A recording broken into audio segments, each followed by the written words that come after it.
நாளை மார்கழி மாதத்தின் சங்கடகர சதுர்த்தி. எல்லா நாட்களிலும் விநாயகரை வழிபடலாம் என்றாலும் விரதம் இருந்து வழிபடுவதற்கு சிறந்த நாள். விநாயகருக்கு அருகம்புல் மாலை சாற்றி மணமுள்ள மலர்களால் அலங்காரம் செய்து 108 போற்றி சொல்லி வழிபடலாம். அல்லது 108 முறை ஓம் ஏகதந்தாய வித்மகே வக்ரதுண்டாய தீமகி தன்னோ தந்தி பிரச்சோதயாத் என்ற விநாயகருடைய காயத்ரி மந்திரத்தை சொல்லி வழிபடலாம்.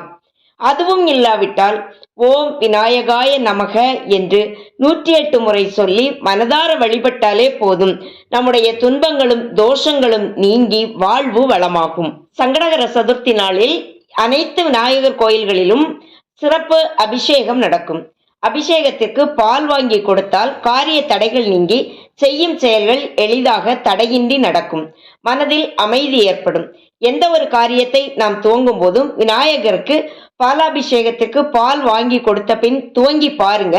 அந்த காரியம் எளிதில் நல்லபடியாக முடிவடையும். இந்த ஆண்டின் முதல் சங்கடகர சதுர்த்தி நாளை. எனவே நாளைய தினம் நம்முடைய வீட்டில் விநாயகர் விக்கிரகம் வைத்திருந்தால் அவருக்கு பாலாபிஷேகம் பண்ணலாம். அருகில் இருக்கும் கோயிலுக்கும் பாலாபிஷேகத்திற்கு பால் நாம வாங்கி கொடுக்கலாம்.